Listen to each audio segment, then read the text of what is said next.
Jesus, Jesus, precious Jesus. Oh, for grace to trust Him more.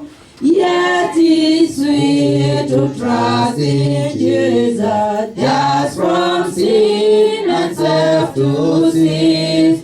Just from Jesus simply taking life and rest and joy and peace. Yes, it's sweet to trust in Jesus, just from sin and self to cease. Just from Jesus simply taking life and rest and joy and peace.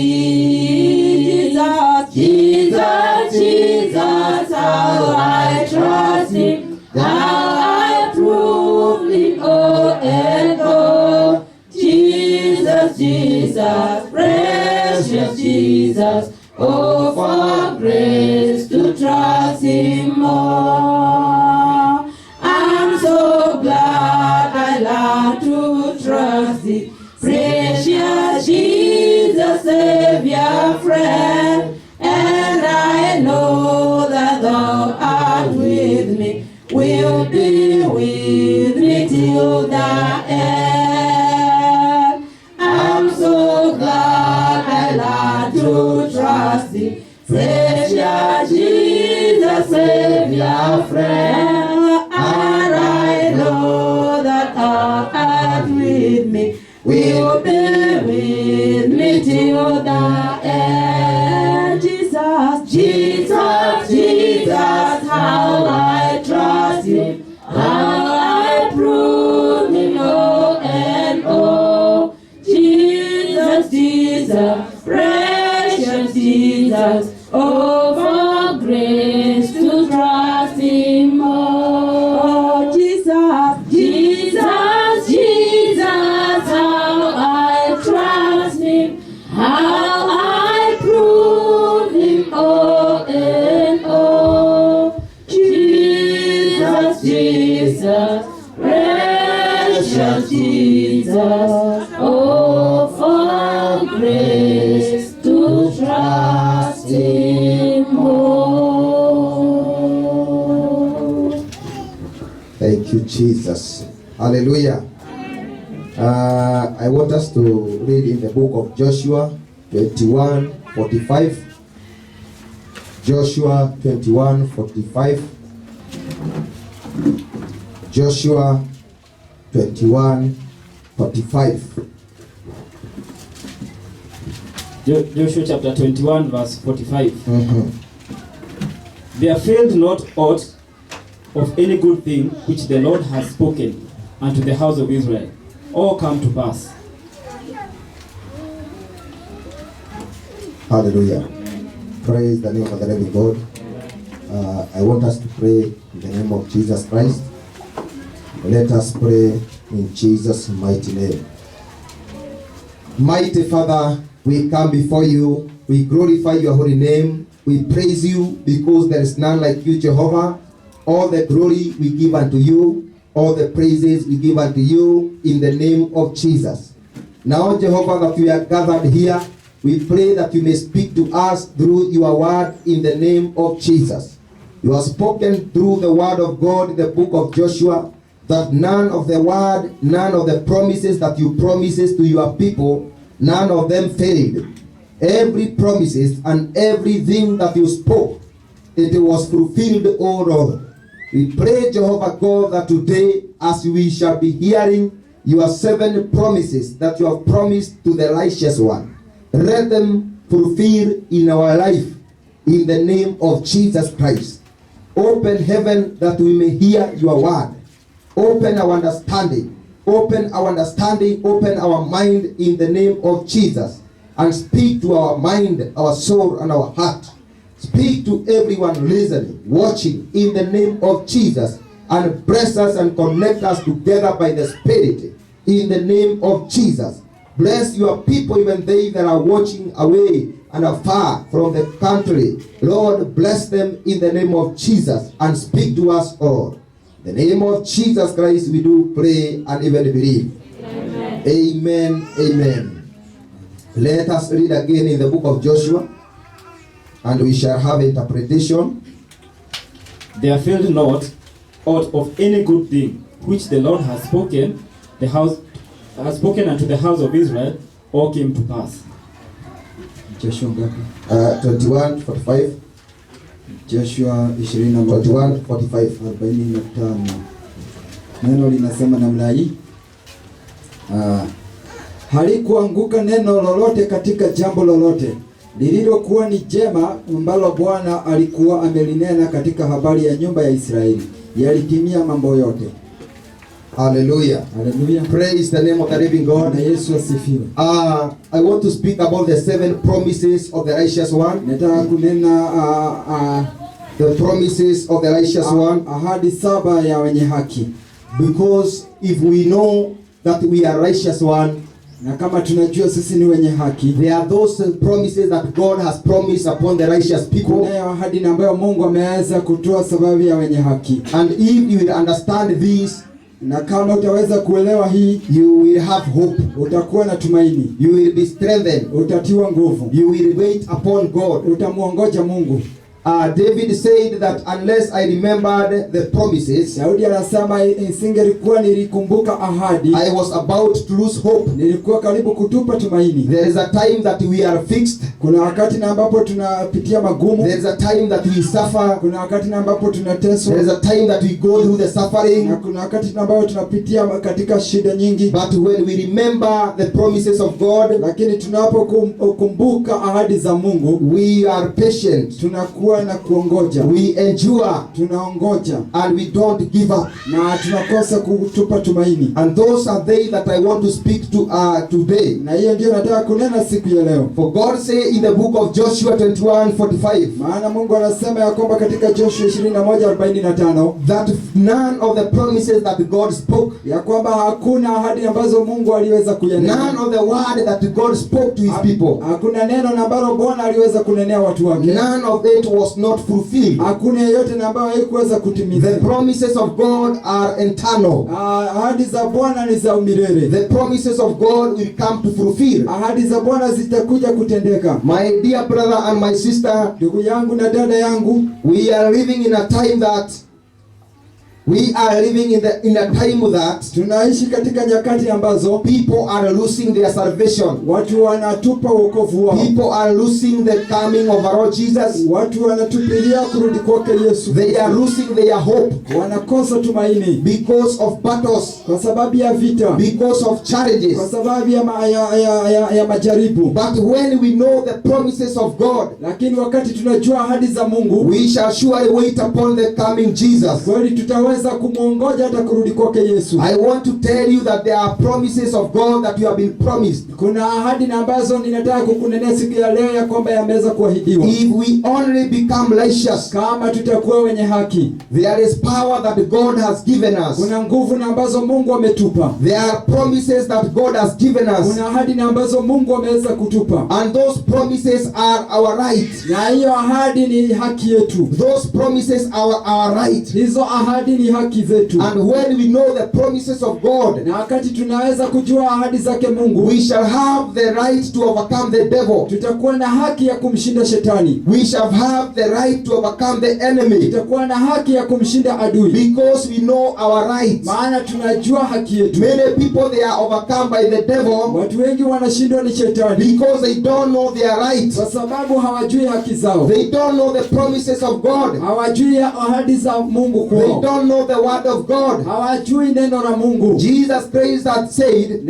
Yesu Kristo alisema that my people are perished, ya kwamba watu wangu wanapotea because of lack of knowledge. Kwa sababu ya kutokuwa na maarifa. That when you know the truth, ya kwamba wakati utajua ukweli, the truth shall set you free. Ukweli utakuweka huru. When you know God promises over your life, wakati utajua ahadi za Mungu juu ya maisha yako, you shall be set free. Utawekwa huru. The devil will not fight against you. Shetani Shetani hata kupiga wewe. Nobody will trouble you. Hakuna mtu atakaye kusumbua. When you know your promises, Wakati unajua ahadi zako. when you know the word of God, Wakati utajua neno la Mungu. when you know what belongs to you, Wakati unajua kile na ambacho kinakufaa. you shall not fear. Utaogopa. You shall not be troubled. Hautasumbuliwa. When you know the right that belong to you, Wakati unajua haki yako. what you know what belong to you, Wakati utajua kile na ambacho ni chako. you shall able to war, to fight the spiritual battle. Utaweza kupigana vita vya kiroho. You will fight spiritual battle Utaweza kupigana vita vya kiroho. when you know the right that belong to you. Wakati unajua ile haki na ambayo ni yako. You cannot fight the devil Utaweza kumpiga shetani if you don't know the right. kama haujui haki. If you don't know what belong to you, Kama haujui kile na ambacho ni you chako. cannot fight and overcome the enemy. Hawezi piga na kumshinda adui. If you don't know what belong to you, Kama haujui kile na ambacho ni chako. if you don't know your promises, Kama haujui ahadi zako. but when you know the promises of God, Lakini kama unajua ahadi za Mungu, you shall demand what belong to you. utaitisha kile na ambacho ni chako. You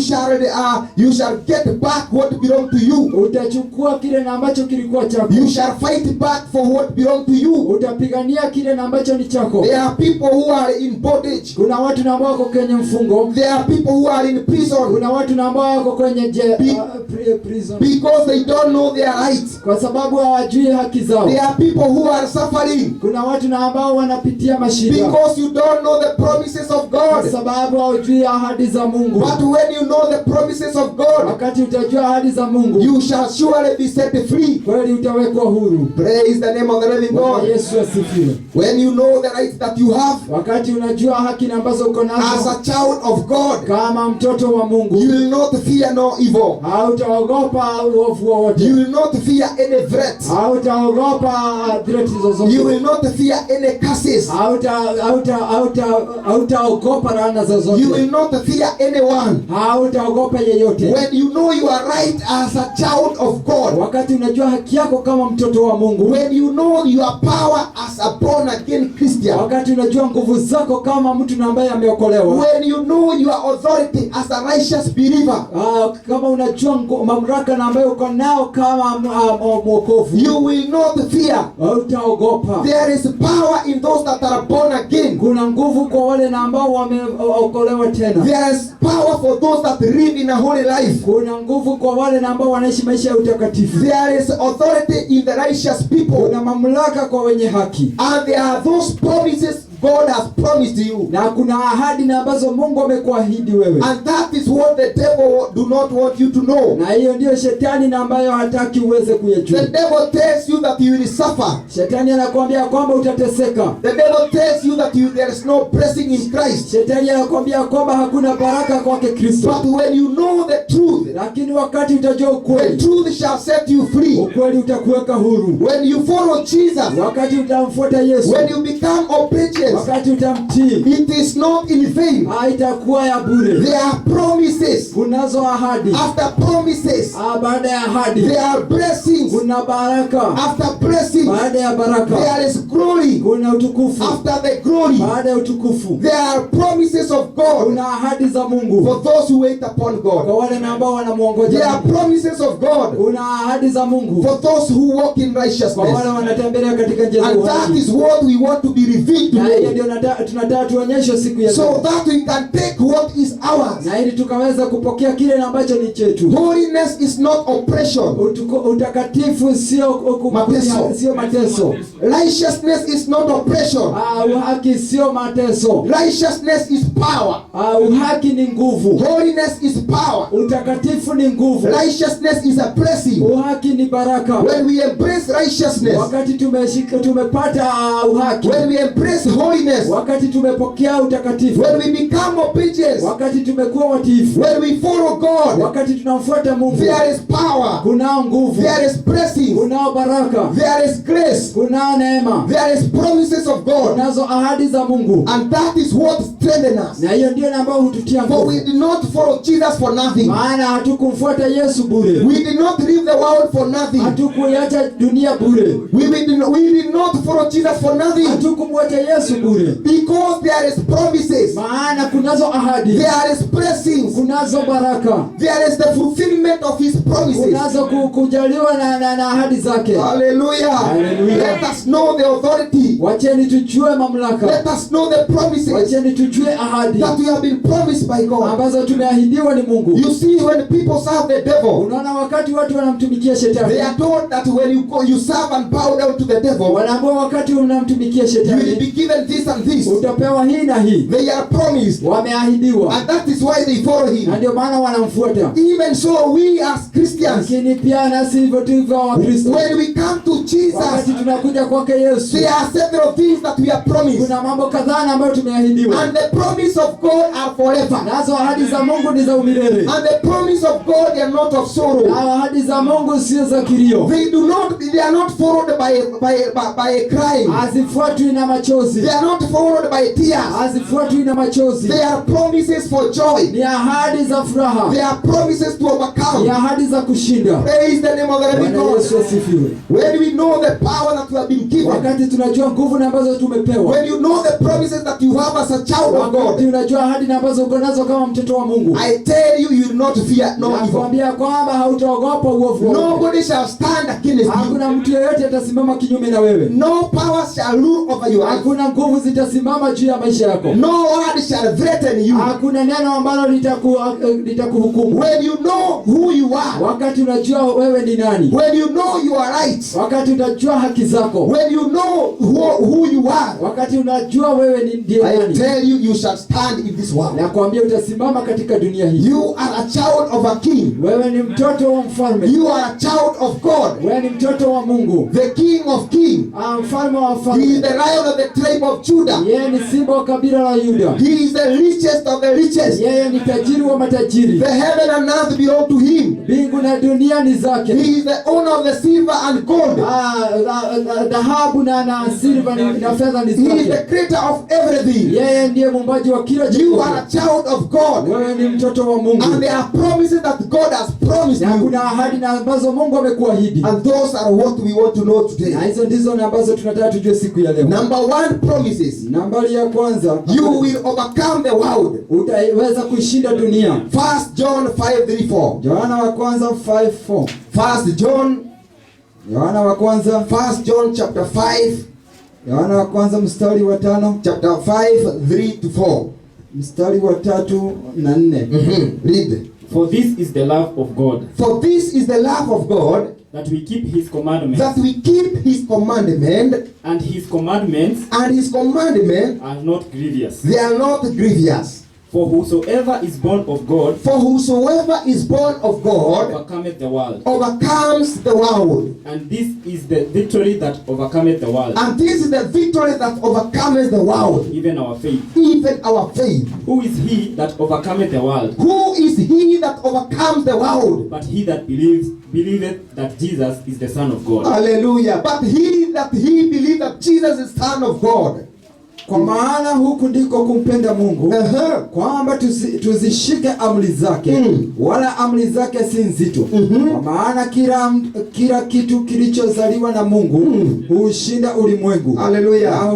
Na huku ndiko kuushindako ulimwengu. Yes. Hiyo imani yetu. Hallelujah. Amen. Praise the name of the living Bwana God. Yesu asifiwe. What does the word of God say? Neno la Bwana linasema nini? The promise number one, Ahadi ya kwanza, that you will overcome the ya world. kwamba utaweza kuishinda dunia. Whoever who is born of God, Yeyote na ambaye ameweza kuzaliwa ni whoever Mungu. who believes Jesus is the Lord, Yeyote na ambaye anaamini ya kwamba Yesu ni Mungu. whoever who trusts in God, Yeyote na ambaye anamtumainia Mungu, you will overcome the world. utaishinda dunia. My dear brother, my Ndugu sister, yangu na dada yangu, this is the promise that comes for those who are born of God. hii ni ahadi ya wale na ambao wameweza kuzaliwa na Mungu. Overcoming the world is not a small thing. Kushinda dunia sio jambo rahisi. Many people have been overcome by the world. Watu wengi wameshindwa ni dunia. Many people have lost in this world. Watu wengi wamepotea katika dunia. But for those that are born of God, Lakini wale na ambao wamezaliwa ni Mungu, they shall overcome the world. wataishinda dunia. They shall overcome the devil. Watamshinda shetani. Do you know what is the world? Je, unajua ni nini na ambayo ni dunia? In the world there is powers and rulers. Duniani kunao nguvu na wanaomiliki. In the world there is enemies.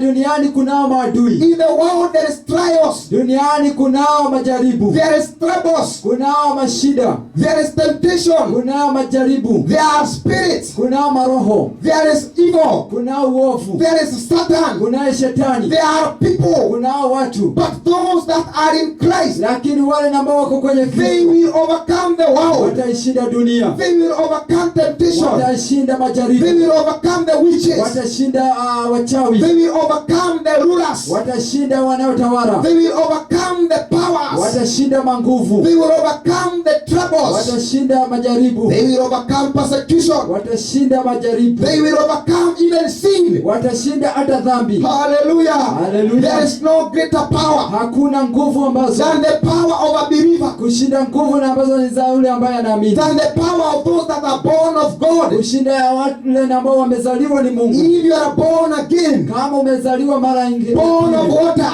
umezaliwa kwa maji, born of spirit, umezaliwa kwa roho, you shall overcome the world. utaishinda dunia. There is nothing that is too hard for those that are born again. Hakuna kilicho kigumu kwa wale ambao wamezaliwa mara ya pili. There is nothing that is too hard Hakuna kilicho kigumu for those that believe Jesus is the Son of God. kushinda wale ambao wanaamini ya kwamba Yesu ni mwana wa Mungu. There are people who are in other religions. Kuna watu wengine ambao wako kwenye religion They zingine, don't believe that Jesus is the Son of God, waamini ya kwamba Yesu ni mwana wa Mungu, and they have not overcome the na world. hawajaishinda dunia. They are still in their religions, Wako bado kwenye religion but zao, they still struggle in sin. lakini bado wanaendelea na dhambi. They are still overcome by the world. Wanazidi kushindwa ni They dunia, are overcome by their own flesh. wanashindwa ni mwili ni nyama yao. Because when you believe that Jesus is the Son of God, Wakati unaamini ya kwamba Yesu ni mwana wa that is Mungu, when you have the power to overcome the world, huo ndio wakati ambao uko na nguvu za kushinda to dunia. overcome the flesh, Unashinda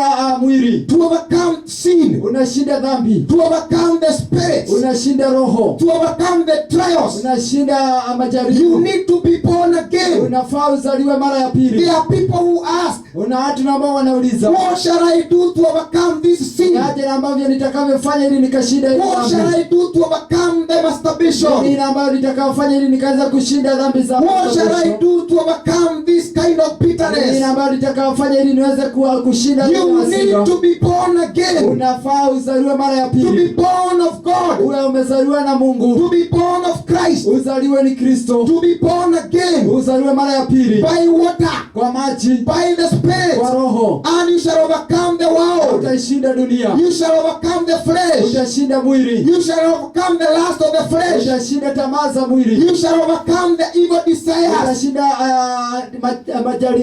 Tamaa mbaya. tamaa mbaya, You shall overcome the evil desires. utashinda tamaa mbaya, You shall overcome the pride of life. utashinda hata kiburi cha maisha. When you know Wakati you unajua, are born again, wakati umezaliwa mara ya there is pili, power unayo nguvu to overcome. kushinda. That is why I want you to know. Maana nataka ukaweza Those kujua, are the promises that you have been hizo promised. ndizo ahadi na ambazo But umeahidiwa. some people are living in sin Lakini kuna watu baadhi wanaishi kwenye dhambi as if they are not born ni again, kama bado hawajazaliwa mara ya as pili, if they don't know who they ni are, kama hawajui vile na ambavyo walivyo, as if you don't know you are a child of God. kama hawajui ya kwamba ni watoto wa Mungu. When you know the authority, Wakati unajua mamlaka, you have the power, uko na nguvu, you have the authority uko na mamlaka to overcome the ya world. kushinda dunia, You have the power uko na to nguvu overcome the ya world, kushinda dunia, to overcome all sin, ya kushinda kila to dhambi, overcome all evil ya thoughts, kushinda kila maovu ya to mafikira, overcome all evil ya thoughts. kushinda maovu yenye kukanya fikira. Hallelujah. Hallelujah. The word of God says Neno la Bwana in the linasema book of Philippians 4:13 katika kitabu cha Wafilipo 4:13 that I can do all things through Christ who strengthens me. ya kwamba naweza fanya kila kitu kupitia Kristo na ambaye hunitia Do nguvu. you understand Je, unaelewa that I can do all things? ya kwamba naweza fanya kila jambo? You can do all things Unaweza fanya kila jambo through Christ who strengthens you. kupitia Kristo na ambaye anakutia nguvu. I am speaking to the bride of Jesus. Jesus. Ninanenea bi harusi wa Yesu. I am speaking to those that are living in obedience. Ninanenea wale ambao wanaishi katika maisha ya kutii. To those that know how to obey God. Kwa wale ambao wanajua kumtii Mungu. To those that are walking in righteousness. Kwa wale ambao wanajua kutembelea njia ya utakatifu. You can do all things. Ya kwamba unaweza fanya kila jambo. Through Christ who strengthens you. Kwa sababu ya Kristo ambaye anakutia nguvu. You can overcome all battles. Unaweza shinda kila vita. You can overcome all challenges. Unaweza shinda kila majaribu. You can overcome all valleys. Unaweza shinda kila mabonde. Because of he that lives in you. Kwa sababu ya yule ambaye anaishi ndani yako. A child of God, mtoto wa Mungu, is a child of overcomer. Mtoto ambaye ameshinda. Is a child of power. Ni mtoto wa nguvu. It doesn't matter. Haijalishi how many years have you been born again. Kwamba umeishi katika wokovu miaka ngapi. But if you are born again, lakini kama umezaliwa mara ya pili, born of water, umezaliwa kwenye maji, born of the Spirit, umezaliwa katika roho, you can do all things. Unaweza fanya kila jambo through Christ who strengthens you. Kupitia Kristo na ambaye anakutia nguvu. You can overcome everything. Unaweza shinda kila kitu. The situation that is on your life, unaweza shinda majaribu yaliyo katika maisha yako. You can overcome them. Unaweza kuyashinda. What power that is coming, hakuna nguvu ile ambayo yaja, what that you will hear, ile ambayo unasikia, you will overcome them. Utaweza kuyashinda. Because a child of God, sababu mtoto wa Mungu, overcome all things. Anashinda kila kitu. The seed of God, mbegu ya Mungu, will overcome all things. Itashinda kila kitu. Praise the name of the living God. Yesu asifiwe. Look at this, my dear brother and sister. Hii ndugu yangu, dada yangu. There was a man who was called Isaac. Kulikuwa mwanadamu na ambaye alikuwa anaitwa Isaac. And Isaac went into a foreign nation. Aliweza kwenda katika taifa lingine. And God blessed him. Na Mungu akambarikia huko. The Bible says that Isaac, Biblia inasema kwamba Isaac, he planted his seed. Alipanda mbegu yake during the famine. Wakati kulikuwa na kiangazi. When there was no rain. Wakati hakukuwa na mvua. But the Bible says, lakini neno linasema, his seed he harvested. Aliweza kuvuna. His seed did not die. Mbegu yake haikuweza kuisha. But his seed prospered. Lakini iliweza kunawiri. Look at this. Tazama hili. It doesn't matter the situation. Haijalishi situation. It doesn't matter the what people say. Haijalishi kila watu wanasema. That this is the season that there is no rain. Ya kwamba hii ndio majira ambayo hakuna mvua. But the seed of God will prosper. Lakini mbegu ya Mungu lazima itaweza kunawiri. Even if it is in the sunny day. Hata kama ni wakati wa kiangazi. Even if it is in the rock. Hata kama ni kwenye mawe. Wherever it will be cast. Popote na ambapo itaweza kuachiliwa. In the stone, on the stone. Iwe ni kwa mawe. The seed of God will prosper.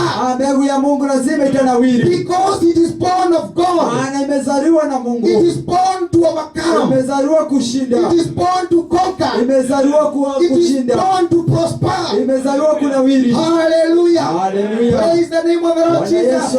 For our God says, maana Mungu wetu anasema, I know the thought that I have toward you. Ninajua mawazo ambayo niko nayo kwako. To prosper you. Mawazo ya kukunawiri. Thought to prosper you. Mawazo ya kufanya unawiri. Thought to give you peace. Mawazo ya kukupa amani. And to give you future.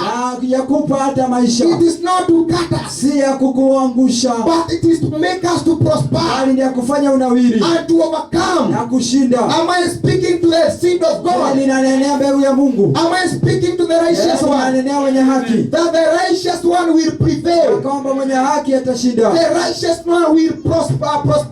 Mwenye haki atanawiri. They will stand. Watasimama. They will not be ashamed. Hawataaibishwa. They will overcome the world. Watashinda dunia. Whatever you are about to hear. Kwa kile ambacho unaenda kusikia. Or whatever you will go through. Chochote utapitia. I want to tell you. Nataka kukuambia. That if the word of God is in you. Kama neno la Bwana liko ndani yako. The seed of God is in you. Mbegu ya Bwana iko ndani yako. If you will fulfill the word of God. Kama ataweza kutimiza neno lake. Fulfill the righteousness. Atatimiza uhaki. Fulfill holiness. Utatimiza utakatifu. God will fulfill his word upon you. Mungu atatimiza neno lake juu yako. The promises of God will prosper on upon your life. Ahadi za mwanga za Bwana You zitaanamia maisha shall yako. not be overcome Hautashindwa because you will overcome the maana world. utashinda dunia. The Bible says, Biblia inasema who are they that overcome the ni world? nani na ambaye ashindaye dunia? It is not the riches. Sio katika utajiri, It is not the kings. sio wale matajiri It is wa not the wafalme, Americans si wa Amerika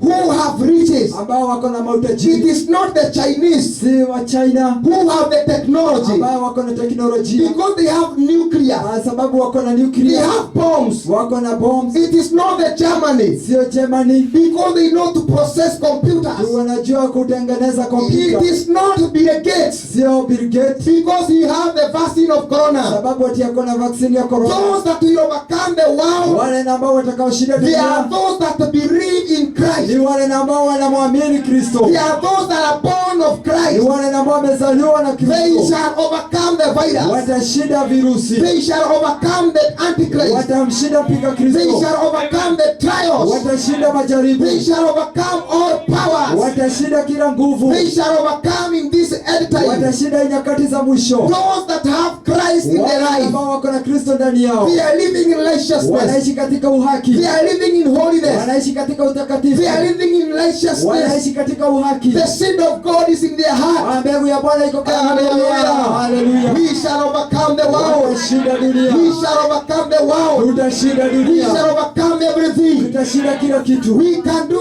everything Tunaweza fanya kila through jambo Christ who strengthens us. kupitia Kristo na ambaye Let anatutia us stop nguvu. living like slaves. Acha ili tuache kukaa kama watu Let us tunakuwa live like people who have the power. kama watu ambao na nguvu. Where you are living, Wale ambao unaishi, where you are, wale ambao uko, live like an overcomer. kama mtu ambaye anashinda. You are not just an easy man. Wewe si tu mtu wa kawaida. You are not just an easy woman. Wewe si tu mtu wa kawaida. You are a strange person. Wewe ni mtu ambaye ana nguvu. You are a strange woman. Wewe ni mtu ambaye You are a strange person. wewe ni mtu wa You julikana. can do great things. Unaweza fanya mambo makuu. You can do all things. Unaweza fanya kila mambo. Hallelujah. Hallelujah. You can shake that village that you are.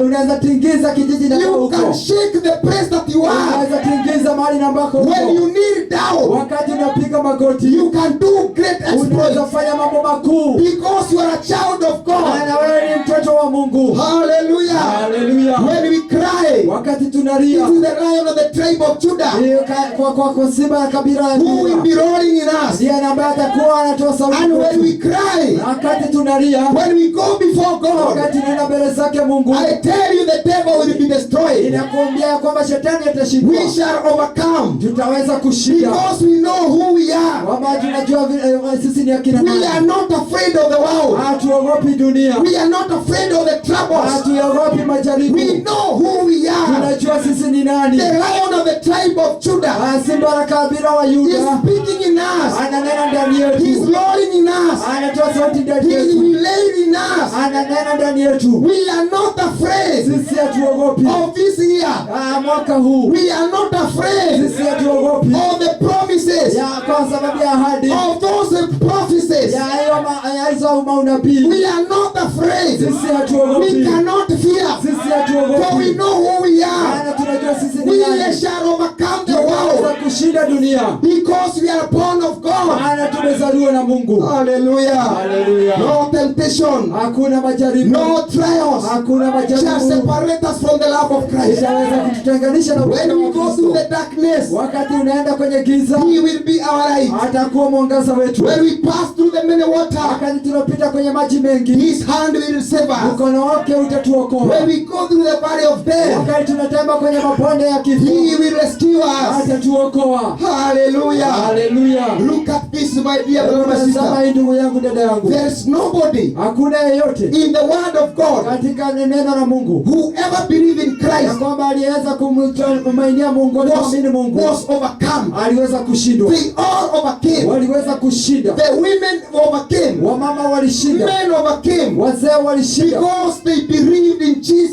Christ. Sababu waliamini Yesu Kristo. Hallelujah. Haleluya. Hallelujah. Haleluya. Praise Praise the name of the living Bwana God. Yesu asifiwe. We can overcome everything. Tunaweza kushinda yote. Nothing should worry you. Hakuna kitu kinafaa kitutikise. Nothing should shake you. Hakuna chochote kinafaa kututikisa. When Paul knew who he was, Wakati Paulo alijua yeye ni nani, he said, let nobody trouble me from now on. alisema wacha yeyote asije na akanisumbua kutoka sasa. Because I bear the mark of Christ in my body. Maana niko na maki ya Kristo katika mwili wangu. When you know who you are as a child of God, Wakati unajua wewe ni nani kama mtoto wa Mungu, let nothing shake you. wacha kusiwe na chochote cha kuweza kukutikisa. Let nothing shake you. Wacha kusiwe na chochote cha Hallelujah. Let nothing shake you. kusiwe na chochote cha kukutikisa. Let nobody shake you. Wacha mtu yeyote asikutikise. When you know who you are, Wakati utajua wewe ni nani, that you bear the mark of ya Christ kwamba in you. uko na maki ya Kristo ndani ya mwili wako. Hallelujah. Hallelujah. Praise Jesus. Bwana Yesu asifiwe. That is the promise number Hiyo 1. ni ahadi ya kwanza, That we shall overcome the ya world. kwamba tutaishinda dunia, Not in fact.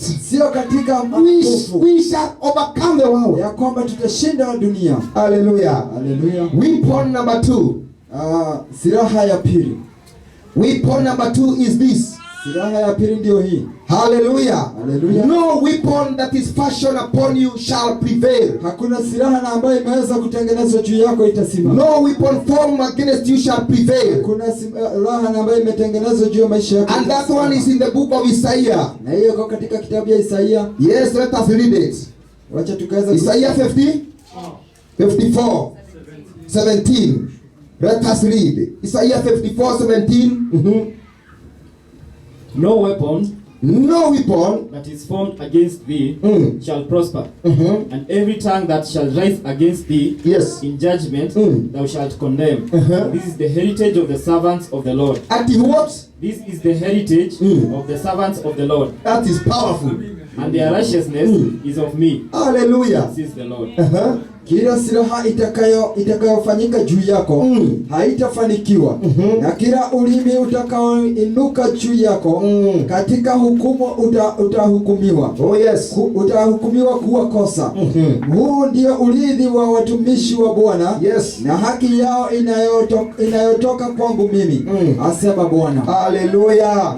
Praise Jesus. Bwana That Yesu. no weapon formed against you shall prosper. Ya kwamba hakuna silaha ambayo iko juu yako itanawili. No weapon formed against you shall prevail. Hakuna silaha ambayo iko juu yako itanawili. And he said that this is the heritage of the servants of God. Na anasema ya kwamba hii ndio urithi kwa watumishi wa Mungu. This is the promises of the servants of God. Hizi ndizo ahadi za watumishi wa Mungu. When we say servants of God, Wakati tunasema watumishi wa we Mungu, does not mean just that we are preaching. haimaanishi tu sisi na ambao tunahubiri. Everybody that serves Jesus, Mtu yeyote na ambaye anamtumikia Yesu, may it be a child, iwe ni mtoto he serves Jesus. anamtumikia Yesu, A woman that serves Jesus, iwe ni mama na ambaye a man anamtumikia that serves Yesu, Jesus. iwe ni mzee ambaye anatumikia No Yesu. weapon that form against you shall prevail. Hakuna silaha ambayo imeinuka kinyume na This is our right. Hii ndio haki yetu. This is our promise. Hii ndio ahadi yetu. This is our heritage. Hii ndio urithi wetu. That any weapon that is formed Ya against kwamba you, kila silaha ambayo imeweza kuinuka juu yako, formed against your family, imetengenezwa juu ya familia formed yako, against your destiny, imetengenezwa juu ya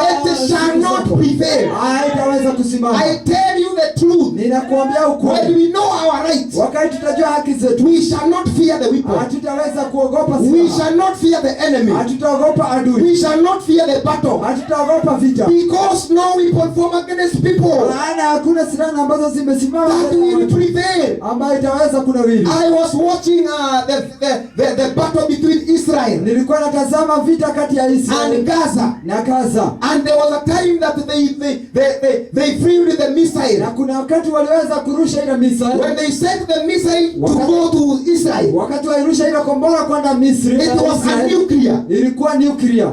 God happened that he turned it against them. Mungu aliweza kuipindua.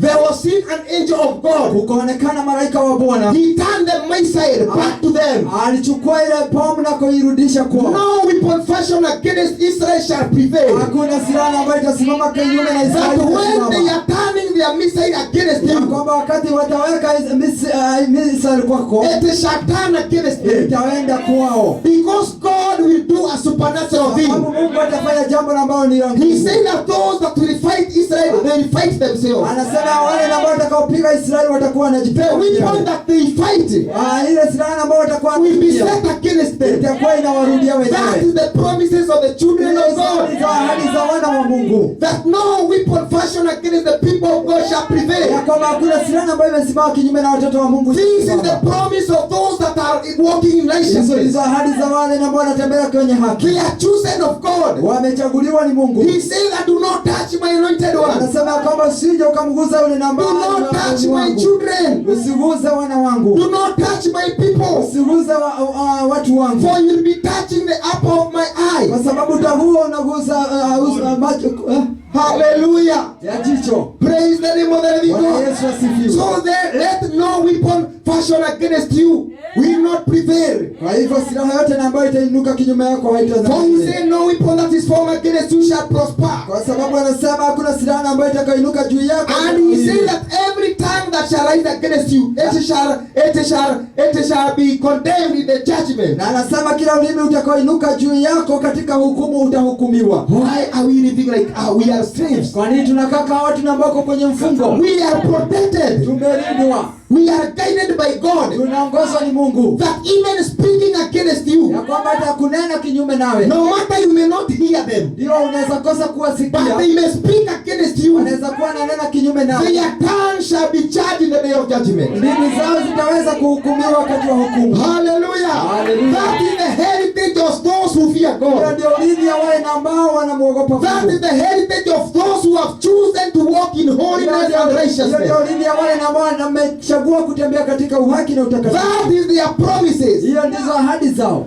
And that is why we cannot fear the Na witches. hiyo ndio maana hatuwezi kuogopa wachawi. People are running to the false prophets Watu wanakimbilia manabii wa uongo to buy the anointing and the water. kununua mafuta na maji. And they are running there because they are told you it is witches who are running after you. Wanakimbia kwao sababu wanaambiwa wachawi ndio wanawakimbiza. They fear the witches. Wanaogopa wachawi. They fear the satanists. Wanaogopa wanaoabudu But those who know their God, lakini wale ambao wanamjua Mungu wao, it is the promise of God ni ahadi za Mungu that you don't even have to pray. ya kwamba hata hauhitaji kuomba. God will protect you. Mungu atakulinda. God will fight against you. Mungu atakupigania. God says fulfill Mungu righteousness. anasema iweke uhaki And God will fight your battle. na Mungu atapigana vita vyako. Hallelujah. Hallelujah. Why should we fear the witches? Kwa nini tuweze kuogopa wachawi? Why should we fear the curses? Kwa nini tuweze kuogopa laana? Why should we fear the words? Kwa nini tuweze kuogopa maneno? No word shall come against you. Hakuna maneno itanena juu yako. They shall come to be condemned. Zote zitakuja kuhukumiwa. That is the power that they need to know. Hizo ndizo nguvu na ambazo wanafaa kujua. My dear brother and my Ndugu sister, yangu, dada yangu, I was listening to another testimony, nilikuwa ninasikiliza ushuhuda and mwingine. it was a witch who had been born Yaani again. mchawi na ambaye aliweza kuzaliwa mara ya pili. He used to be a witch. Alikuwa mchawi. He had all the powers. Alikuwa na nguvu, But when he encountered the power of Christ, lakini wakati alipokea nguvu za Yesu, he knew that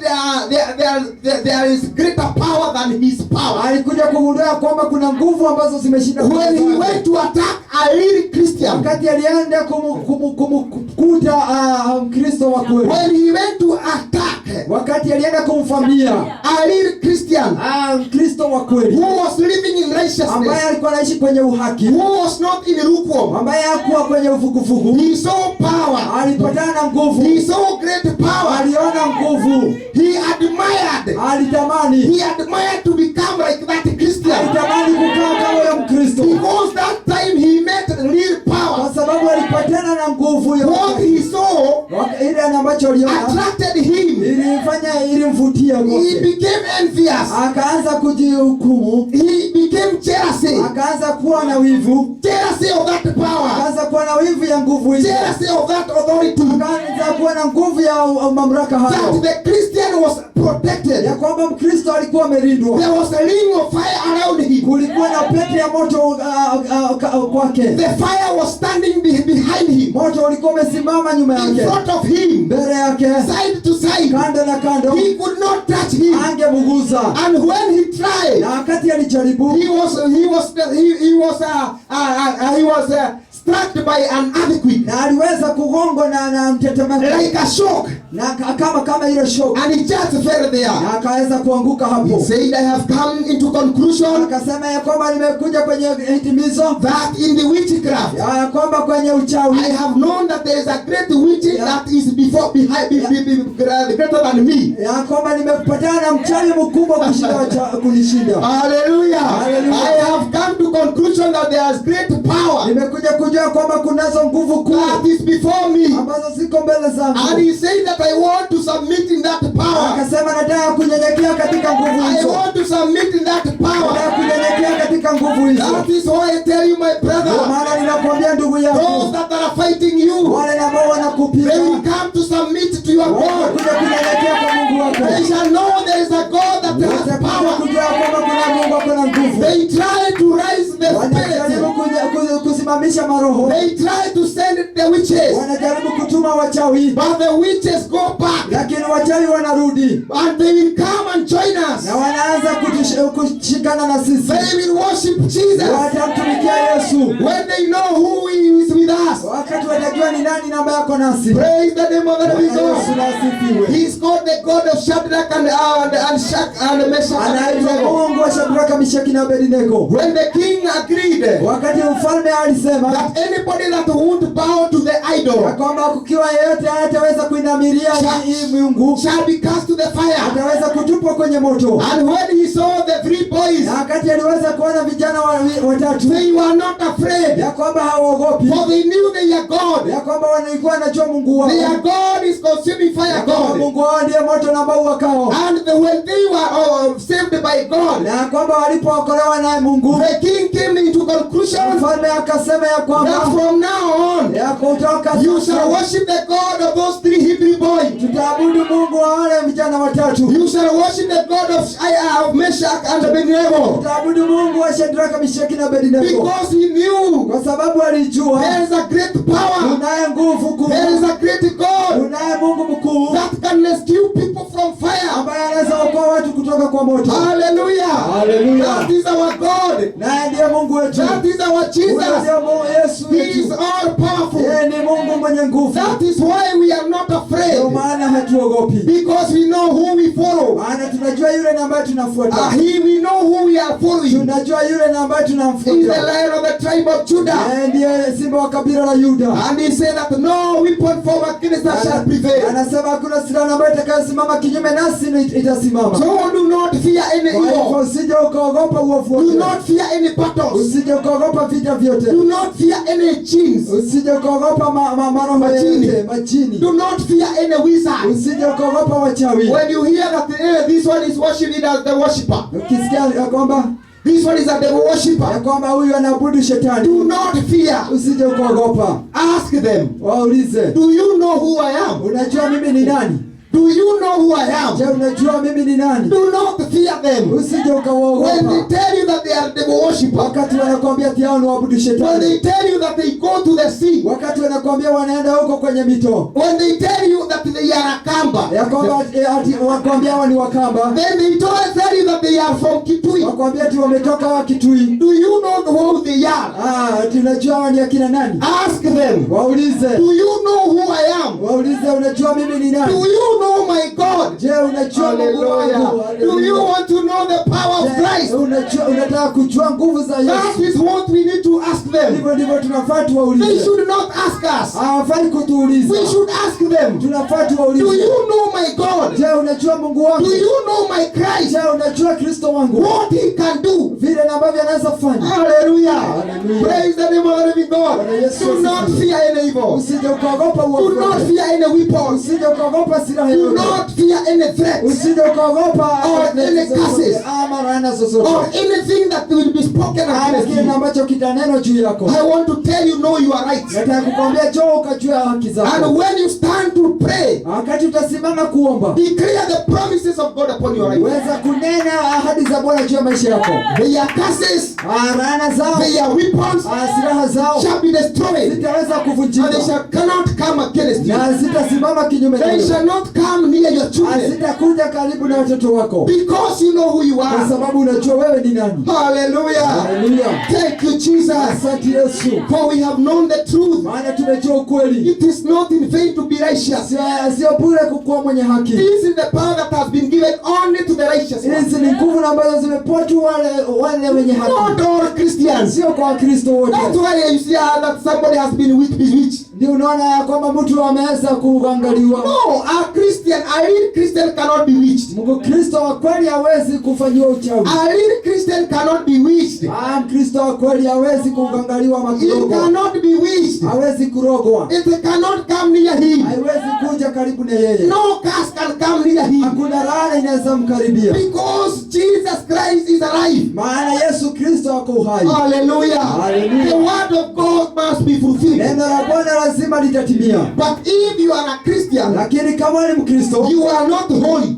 si mtakatifu. You know you still sin. Unajua bado unafanya dhambi. You know you don't obey God. Unajua kwamba haumtii Mungu. Even if you say no weapon form against Hata you, ukisema ya kwamba hakuna silaha ambayo itasimama kinyume na the Mungu, weapon shall prevail against silaha you. bado itakusimama. Because you are not right with God. Maana wewe yuko kweli na Mungu. I tell you there are promises. Unazo ahadi, nataka kukuambia. Promises are given in a certain rules. Ahadi zinapeanwa katika sheria zingine. Yes, you cannot just receive promises without obeying the rule. Hawezi pata tu ahadi kama hautatii sheria. You cannot receive the protection without obeying the rules. Hawezi pokea hautaweza kuzingirwa ama kulindwa kama hautaweza kupokea That sheria. you want Jesus to protect you, Ya kwamba unataka Yesu aweze kukulinda, but you are not obedient. lakini wewe hautii. The promises cannot work on you. Ahadi hawezi fanya kazi The kwako. Bible says here, Biblia inasema hapa, this is the heritage of the servant of the Lord, hizi ni urithi za mtumishi wa Mungu, watumishi wa and Mungu, their righteousness is of me. na uhaki wao ni wangu. Look at it. This is the promises of the servants of God, Hizi ndizo ahadi za Mungu, and their righteousness, na uhaki wao, their righteousness, uhaki wao, their obedience right, kutii kwao, they are living right, they are holy. wanaishi maisha ya utakatifu. So when you fulfill righteousness, holiness, Kwa hivyo wakati unaweza kutimiza uhaki na the utakatifu, Lord will protect you. Mungu ataweza kukulinda. That is when it comes to a point Hapo ndipo na ambapo inafika ya kwamba that the battle do not belong to you. ya kwamba vita si vyako The tena, battle belongs to God. vita ni vya He's Mungu. the one who is going to fight Yeye them. ndiye atakayeweza kukupigania. Hallelujah. Hallelujah. So let us not fear Kwa hivyo evil. tusije tukaogopa Let uovu. us not fear the weapons. Acha tusiogope silaha. Let us not fear their words. Tusije tukaogopa maneno yao. For it cannot prevail Maana against you. haiwezi simama kinyume nasi. God will turn them upside down. Mungu ataweza kuifanya chini. God will shut their mouth. Mungu ataweza kuziba midomo yao. Because that is your right Kwa sababu hiyo ndio haki yako as a child of God. kama mtoto wa Mungu. Hallelujah. Haleluya. Number 3. Namba 3. Weapon promises number 3. Ahadi ya Bwana ya 3 It says inasema in the book of Mark 16:16. katika kitabu cha Marko 16:16. Let us read there. That you shall tread upon scorpion. That is the promises. You shall tread on scorpion and snake. He that believeth and is baptized, He that believeth Mm. and is baptized Mm. shall be saved. shall be saved. But he that believeth not shall be damned. Mhm. And these signs And those signs shall follow them that believe. In my name they shall cast out devils. They shall speak with new tongues. They shall take up serpents, and if they drink any deadly thing, it shall not hurt them. They shall lay hands on the sick, and they shall recover. Aaminie na kubatizwa ataokoka, Hallelujah. asiyeamini atahukumiwa. Na ishara hizi zitawafuata na hao waaminio. Kwa jina langu watatoa pepo, Yes. watasema kwa lugha mpya, watashika nyoka, Yes.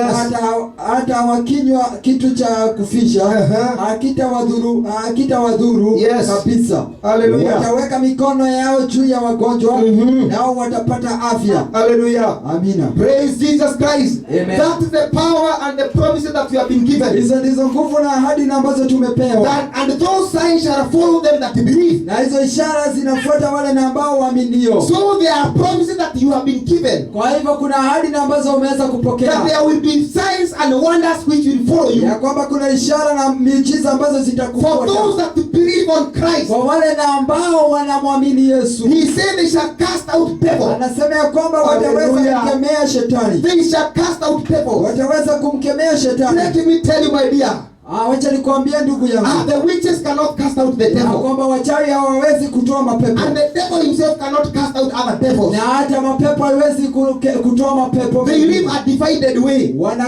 Ama kujitoanyisha. But the only person that can cast out the devil, lakini mtu yeyote ambaye anayeweza tu kutoa mapepo, it is you. Ni wewe. It is you. Ni wewe. You have the authority to cast out the devil. Uko na mamlaka ya kuweza kumtoa shetani. You have the authority to rebuke Satan. Uko na mamlaka ya kumkemea shetani. And to tell Satan, leave away. Na kumwambia shetani ondoka. Go away. Enda kabisa. Hallelujah. Hallelujah. That is the power and the promises that we have like the children of God. Hiyo ndio nguvu na ahadi ambazo tuko nazo kama wana wa Mungu. And he said that we shall tread upon the scorpions. Anasema ya kwamba tutasimama hata juu ya we shall crush them. Tutazikanyanga. Crushing the snakes. Tutazikanyanga hata nyoka. Crushing the scorpions. Kukanyanga hata ange. And he said that even if we shall eat, we shall drink something that is bad. Na anasema ya kwamba hata kama tutakunywa kitu na ambacho ni kibaya, it shall not by any means harm us. Haitaweza kutudhulumu. If you drink any deadly thing, ukikunywa kitu yote ya kuua, it shall not harm you. Haitaweza kudhulumu. Because you are a child of God. Kwa sababu wewe ni mwana wa Mungu. And you believe upon God. Na unamwamini Mungu. That is why we are not afraid. Ndio maana hatuogopi. Of any poison. Kwa sababu ya poison yoyote. Of any virus. Kwa sababu ya virusi vyovyote. Of any vaccination. Kwa sababu ya vaccination. We know that we can drink anything. Tunajua tunaweza kunywa chochote. We can receive anything. Tunaweza pokea chochote. But it will not harm us. Lakini hakitatudhuru. Even they will catch you. Hata kama watakushika. They will insist on you. Na watakufanya na nguvu. And they will not harm you. Ya kwamba haitakudhuru. This is the promise of those who believe in God. Hizi ndizo ahadi za wale ambao wanamwamini Mungu. The promises of the believer. Ahadi za waaminio. But if you don't believe, lakini kama hauamini, do not try. Usije ukajaribu. If you don't believe, kama hauamini, do not try to cast out the devil. Usije ukajaribu kumkemea. Do not try to tread on the scorpion. Usijaribu kukanyaga nge. Because they will turn against you. Kwa sababu zitakurudia. This is only for those that believe on God. Hizi ni za wale tu wanamwamini Mungu. Those that have faith in Christ. Wale ambao wako na imani kwake Mungu. Yes, those that can risk. Wale ambao wanaweza kurisk. Because they know who they believe. Kwa sababu wanajua wale ambao wanamwamini. That he can fight against them. Kwamba wanaweza kuwapigania. Hallelujah. Hallelujah. And he said that not only that. Na anasema sio hivyo tu. That we shall lay our hand. Kwamba tutawainua upon those that are sick. Wale ambao ni wagonjwa. And they shall receive the healing. Wataweza kupona. This is the promises that you have been given. Hizi ndizo ahadi ambazo tumepokea. Somebody received that promise in the book of Mark 16:16. Unaweza kupokea hiyo ahadi katika jina la Yesu. Receive that promise in the book of Mark 16:17. Pokea hiyo ahadi ambayo iko katika Marko 16:16. In the book of Mark 16:18. Marko 16:18. We receive that promise. Tunaipokea hiyo in the ahadi name of Jesus. katika jina la That we Yesu. shall lay our hand on sick. Tutawekea mikono And we shall receive the healing. na wataweza kupona. We shall receive the healing. Wataweza kupona. We shall cast out the devil. Tutaweza kumtoa shetani. We shall not be harmed by poison. Tutaweza kudhulumiwa na poison. By any virus. Katika virusi yoyote. By any diseases. Ama ugonjwa wowote. In the name of Jesus. Katika jina la Yesu. When they try to destroy the air. Wakati wanajaribu kuharibu hewa. When they try to defile the air. Wanajaribu kuiharibu hewa. We cannot be harmed. Hatutaweza kudhulumiwa. The air that we breathe. Ile hewa ambayo tunaweza will not harm us. Haitaweza kutudhuru. Because we are protected by the blood of Jesus. Tumelindwa kwa damu ya Yesu Kristo. When they try to poison our food. Wakati wanajaribu kuweka chakula yetu to poison our water. Wanaweza kufanyia maji yetu mbaya. Will poison us. Na poison. It shall not come against us. Haitaweza kutudhuru. It shall not prevail. Haitaweza kusimama. No poison shall prevail over our life. Poison itasimama. No poison shall prevail over our children.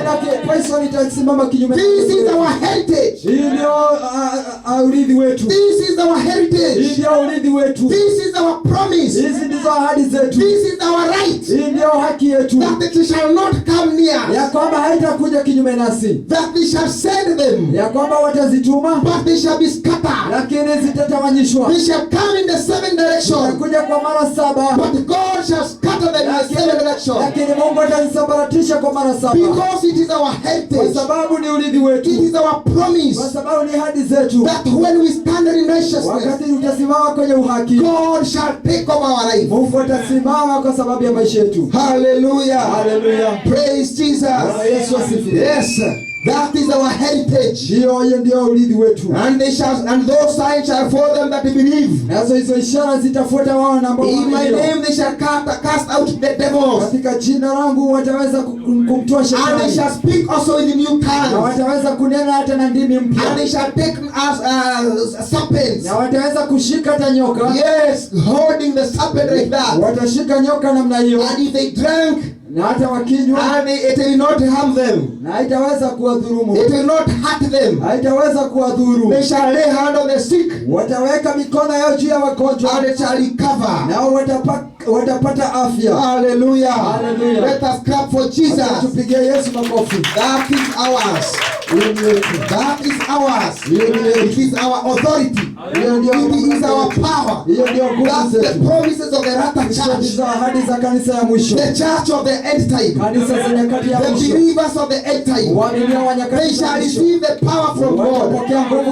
They shall not fear anything. When you tell them that you know this way there is a witch, you will ask them, do you know who is going to pass there? Do you know who am I? Praise Jesus. Hallelujah. No threat shall fear. We shall not fear any threat. Hallelujah. Hallelujah. Praise Jesus. Yes, we shall tread upon scorpion. That is promise number 3. We shall follow Jesus. We shall follow Jesus. We shall follow righteousness. It doesn't matter what they say. That that is over righteous. That is to be over holy. It doesn't matter what they say, nobody can be holy. For us, we have chosen to be holy. We have chosen to be righteous. Whatever that God does not permit, we shall not permit. We shall not allow. We will walk in holiness. We shall dress in holiness. We shall believe in holiness.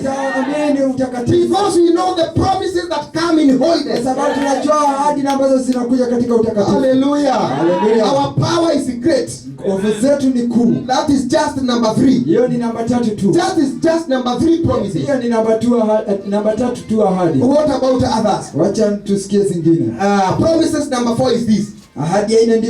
No witchcraft shall form against you. Hakuna uchawi ambao utakaosimama kinyume nao. Numbers 23:23. Numbers 23:23. Yes. Numbers 23:23. Numbers 23:23. Yes. Surely there is no enchantment. What? There is no enchantment. There is no enchantment. Hakuna uchawi. Against Jacob. Against Jacob. Neither is there any division. Neither is there any divination or division. Divination. Divination. Against Israel. Against Israel. According to this time. According to this time. It shall be said of Jacob. Yes. And of Israel. What God has wrought. Yes. Hallelujah. Hakika hapana uchawi juu ya Yakobo. Wala hapana uganga juu ya Israeli. Sasa habari za Yakobo na Israeli zitasemwa. Yes. Ni mambo gani aliyoyatenda Mungu? Yes. Hallelujah. Amen. That there is no witchcraft. That ya kwamba hakuna uchawi yoyote. Do you know what is enchantment? Najua ni nini ambayo ni uchawi? Enchantment. Uchawi. Witchcraft. Uchawi. Somebody coming and bewitching you. Mtu anakuja kwako na anafanya uchawi. Going to the witches. Anaenda kwa wachawi. And doing all the sacrifice. Na kufanya matoleo yote ya saying that he will die. Ya kwamba ati atakufa. Saying that he will not prosper. Sema ya kwamba hautaweza kunawiri. They don't know what they are doing. Hawajui kile ambacho wanafanya. There is no witchcraft. Hakuna uchawi. There is no enchantment. Hakuna uchawi. There is no spell. Hakuna uchawi. Fashion against the holy people. Imeweza kutengenezwa juu ya watu wa Mungu. That shall prevail. Itaweza kusimama. Not only that. Si hivyo tu. There is no divination. Hakuna hata divination. Uganga. Divination. Uganga. Shall prevail against you. Itasimama kinyume na wewe. Today we have many divinations. Siku hii ya leo tuko na uganga mwingi sana. Many diviners. Tuko na waganga false wengi. prophet diviners. Wanaambia uongo na ambao ni They are waganga. using divination power. Wanatumia nguvu za uganga. They are using enchantment. Wanatumia uchawi. And the spell and the witchcraft. But it shall not prevail against the people of Lakini God. haitasimama kinyume kwa watoto wa Mungu. Hallelujah. Hallelujah. That is our promise. Hiyo ndio ahadi zetu. That no witchcraft. Ya kwamba hakuna uchawi. No enchantment. Hakuna uchawi. No divination. Hakuna uganga. Shall prevail against you. Itasimama kinyume na wewe. Even against your children. Hata kinyume na watoto wako. That is our heritage. Hiyo ndio urithi wetu. That is our power. Hiyo ndio nguvu. That is our promises. Hiyo ndio ahadi zetu. So we have nothing to fear. Kwa hivyo hatuna chochote cha kuogopa. The diviners waganga, those witches, wachawi, the wizards, the sorcerers, wachawi, even those people who call themselves night runners. hata ambao wanakimbia usiku. They run at night naked. Wanakimbia usiku watu wakiwa uchi. Yes, they shall not prevail. No weapon fashioned against us shall prevail. Hakuna silaha ya juu yetu itasimama. That is the promises of Jacob. Hizo ndizo ahadi za Yakobo. Praise the Jesus Christ. Bwana Yesu asifiwe. When you read the word of God and understand, wakati unasoma neno la Mungu na kuelewa, you will hear that there is a time that the people, the Israel, they were being chased by the enemy. Unajua ya kwamba kuna wakati wana wa Israeli walikuwa wanafukuzwa na maadui. But when they hear that they are people of Israel, wakati walisikia kwamba kuna watu wa Israeli, the children of Abraham, watoto wa Abrahamu, they said, we have heard of your stories. Wakasema wao tulisikia kuhusu hadithi zako. We have heard of you. Tumesikia kwako about the God of Abraham. Kuhusu Mungu wa Abrahamu. We shall not touch you. Hatutakugusa. You are told just pass. Wakaambiwa nyinyi tu do not touch our belongings. Nyinyi msiguze chochote. Just touch. Nyinyi tuendeni. We don't want any battle with you. Hatutaki vita vyote nanyi. Because the kings knew who they were. Maana mfalme alijua hao ni akina nani. I tell you, when the world know who you are, kwambia wakati dunia itajua wewe ni nani, they will just honor you. They will just respect you. Watakutii. They will just tell you just live. Watakuheshimu na watakwambia tu uende. They will just take what belong to you and just leave. Watakwambia chukua tu kile na ambacho ni chako na uende. I don't want any trouble. Sitaki shida zozote. Just leave me alone. Niwache tu mimi hivyo. Because of the God that we are serving. Kwa sababu ya Mungu ambaye tunatumikia. That is the God of Abraham. Huyo ndiye Mungu ambaye ni wa Abrahamu. That God protected Israel. Kwa sababu Mungu aliweza kuilinda Israeli. And he said that he will send fear before them. Na akasema ya kwamba atatuma uoga mbele yao. That the nations will fear them. Na kwamba mataifa itawaogopa. The strangers will fear them. Mataifa wataogopa. Even the animals, the creatures will fear them. Hata wanyama na mabaya yatawaogopa. Because they are seeds of God. Kwa sababu ni mbegu ya Mungu. Hallelujah. Hallelujah. And he said that no witches. Na anasema ya kwamba no enchantment. Anasema hakuna uchawi. No divination. Hakuna uganga. Shall prevail against the people of God. Utasimama kinyume na watoto wa Mungu. Praise the name of the living God. Yesu asifiwe. Even the magician shall not prevail. Hata majeshi na hawatasimama. Even those people who use majini. Hata wale watu wanatumia majini. They shall not prevail. Hawatasimama. You know, we used to fear when we were Uruguay. Unajua tulikuwa tunaogopa wakati tulikuwa maisha ya uvuguvugu. We used to fear so much when we did not know our rights. Tulikuwa tunaogopa sana wakati tulikuwa tunajua haki zetu. Yes, but now we cannot fear. Lakini sasa hatuwezi ogopa tena. But when we hear, oh, you know this one, he is from Nigeria. Ya kwamba unajua huyu ati ametoka Nigeria. So what? Sasa nini? So what? We know who we are. Do you know where we have come from? Unajua sisi tumetoka wapi? Hallelujah. Do you know our God? Unajua Mungu wetu. We cannot fear anymore right now. Hatuwezi kuogopa mara tena. Because we know who we are. Kwa sababu tunajua sisi ni nani. You know, God said that we shall tread upon the scorpion. Unajua Mungu alisema tutaweza kukanyanga hata inge. God did not say that we shall not live with those people here in this world. Mungu hakusema ya kwamba tutaishi na hao watu hapa duniani. You know, there are people who migrate from one plot to another. Unajua kuna watu wanahama ploti moja na kwenda nyingine. Because they hear, you know, in this plot there is a witch. Kwa sababu anasikia hii plot iko na mchawi. You know, from in this plot there is somebody who is using magician. Oh, unajua hii plot kuna mtu ambaye ni magician. So you keep on traveling. Sasa unakaa kutembea. The word of God says that you shall tread upon the scorpion. Neno la Bwana linasema ya kwamba utasimama juu ya nge. He knew that we shall live with those scorpions. Alijua ya kwamba tutaishi na hawa nge. And Jesus said that be wise like the serpent. Akasema ya kwamba tuwe wenye hekima kama because you are a sheep among the wolves. Kwa sababu nyinyi ni kondoo katikati ya mbwa mwitu. So those people we shall live with them. Kwa hivyo watu tutaishi nao. We cannot go away from them. Hatuwezi enda mbali na wao. We cannot flee away from them. Hatuwezi kimbia kuwatorokea. But lakini they should be the one fleeing away from us. Kwa hiyo hao ndio wanafaa watupokelee. Praise Jesus Christ. They should be the one going to another plot. Wanafaa wao ndio ambao wanaenda plot. But not you fleeing. Lakini si wewe kutoroka. Not you running away. Si wewe kukimbia. But they should run away if they hear that there is a man of God free. Lakini ndio wanafaa wakimbia wakisikia kuna mtu wa Mungu. Yes, they should be broken their legs running. Wanafaa wavunjike miguu yao wakikimbia. But not you. Lakini si wewe. Hallelujah. Hallelujah. Praise Jesus. Bwana Yesu asifiwe. That is promise number 4. Hiyo ni ahadi namba 4. That no witchcraft against Israel shall prevail. Kwamba hakuna uchawi ambao utasimama kinyume na wewe. Promise number 5. Ahadi ya 5. No curses against Israel shall prevail. Hakuna laana ambazo zitasimama Israeli. Yes, Numbers 23:8. Numbers 23:8. How shall I curse whom God has not cursed? Yes. Or shall I defy whom the Lord has not defied? Yes. Hallelujah. You see, that is when these people, Balaam and Barak, unaona ndio wakati ule wa Balaam na Barak, it is when he tried to curse Israel. Ndio wakati ule ambao walikuwa wanajaribu kulaani Israeli. But the prophet said, lakini nabii alisema, how shall I curse? How shall I curse whom God has not cursed? Whom God has not cursed. Or how shall I defy? Hallelujah. Whom the Lord has not defied? Whom the Lord has not defied. Ni mlaani aje yeye ambaye Mungu hakumlaani. Ni mshutumu aje ambaye Bwana hajamshutumu. Hallelujah. That the curses, he tried to curse the Israel. Atia kwamba walijaribu kulaani Israeli. They can try even to hire. Hata wanaweza jaribu kukomboa some professional witches.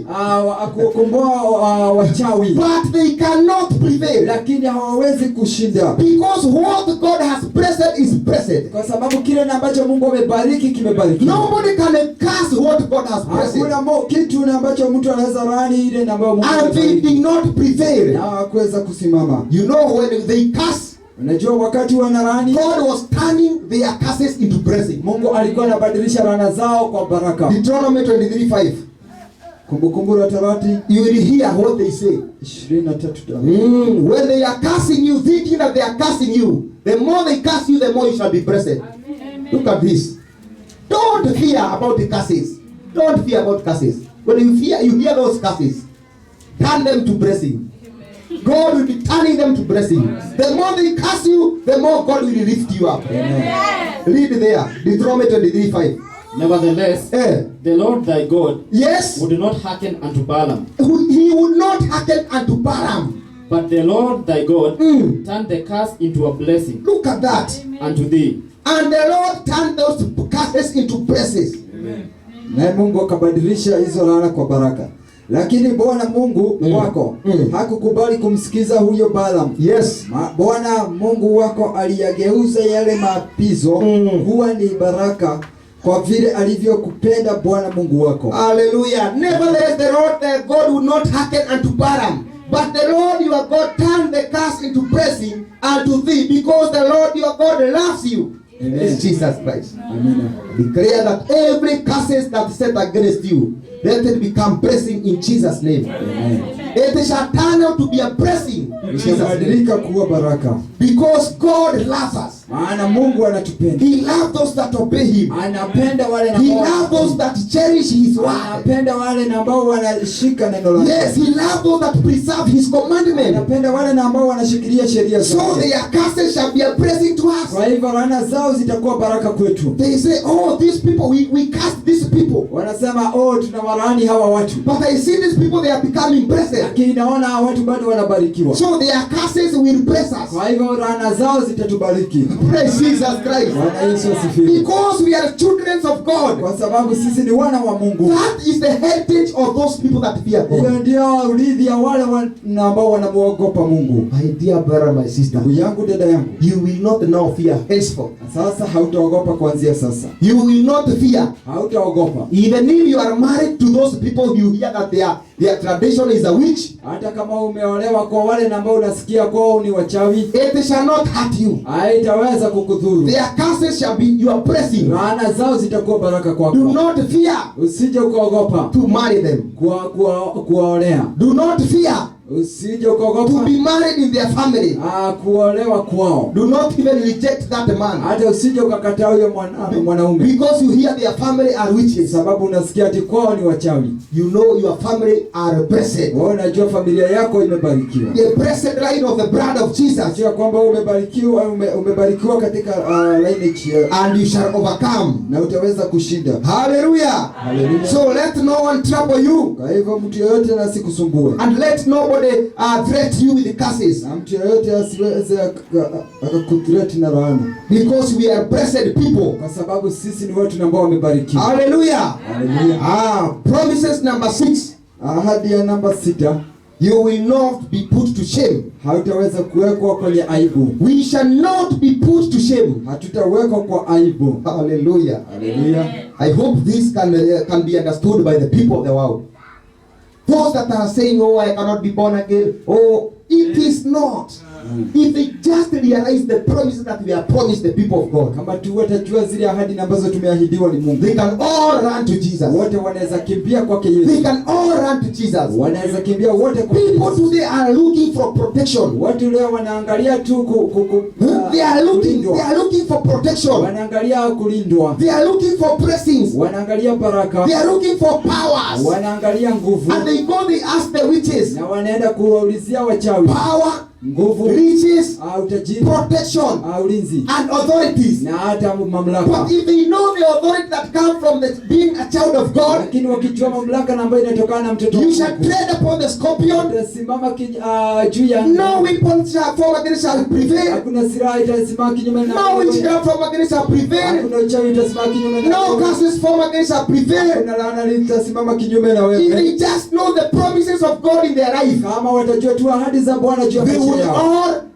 run to Jesus. watakimbia wote kwake Yesu. They would abandon the witches. Watawachana na wachawi, They would abandon the Illuminati. wataachana na Illuminati, And they would run to Jesus. na watakimbia kwake Yesu, Because he has the real power maana ndiye ambaye ako na nguvu za kweli and the real security. na ulinzi wa kweli. And he said that nobody that ran to him shall come to be ashamed. Na anasema hakuna yeyote ambaye anakimbia kwake anakuja kuaibishwa. Psalm 25:3. Psalms 25:3. Zaburi 25:3. Psalms 25:3. Be encouraged in Jesus' name. Amen. Mm. Yeah. Mm. Let none that wait on thee be ashamed. Yes. Let them be ashamed which transgress without cause. Yes. Hallelujah. That Psalms 25 verses 3. It says what? Let none that wait on thee be ashamed. Yes, that is that here. From verse 2. Oh my God, I trust in thee. Let me not be ashamed. Let not my enemies triumph over me. Yeah. Let none that wait on thee be ashamed. Yes. Let them be ashamed which transgress without cause. Hallelujah. That he say that because he trusts upon God, Ya kwamba anasema sababu anamtumainia Mungu, he will not be ashamed. ya kwamba hataweza kuaibishwa. He said that those that trust upon God, Anasema kwa ajili ya wale ambao wanamwamini they Mungu, shall not be ashamed. hawataweza kuaibishwa. Read Isaiah 54. Soma Isaya 54. Isaiah 54. Isaiah 54. Isaya 54 4-5. 4:5. 4:5. Fear not, for thou shalt not be ashamed, Fear not, for you shall not be ashamed. neither be confounded. For thou shalt not be put to shame. You shall not be put to shame. For thou shalt forget the shame You shall forget the shame of thy youth, of your youth. and shalt not remember the reproach of thy widow anymore. Yes. For thy Maker is thine husband. Yes. The Lord of hosts is thy name, and thy Redeemer, the Holy One of Israel. The God of the whole earth shall he be called. Hallelujah. Praise Ready? Usiogope, maana hatutahayalika, wala usifadhaike, maana hautaibishwa. Kwa kuwa utaisahau aibu ya ujana wako, Yes. pia mashutumu ya ujane wako hutayakumbuka tena. Ndio. Kwa sababu muumba wako ni mume wako, Bwana wa majeshi ndilo jina lake, Yes. na mtakatifu wa Israeli ndiye mkombozi wako. Yeye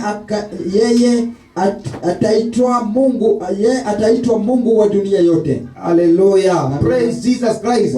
God is speaking to his bride. Mungu ananenea bi harusi wake. He is saying, for your maker is your husband. Anasema ya kwamba muumbaji ndiye The Lord of the host is his name. And your Redeemer, the Holy One of Israel. The God of the whole earth shall be he called. And he said, you shall not fear. You shall not be confounded. You shall not be put to shame.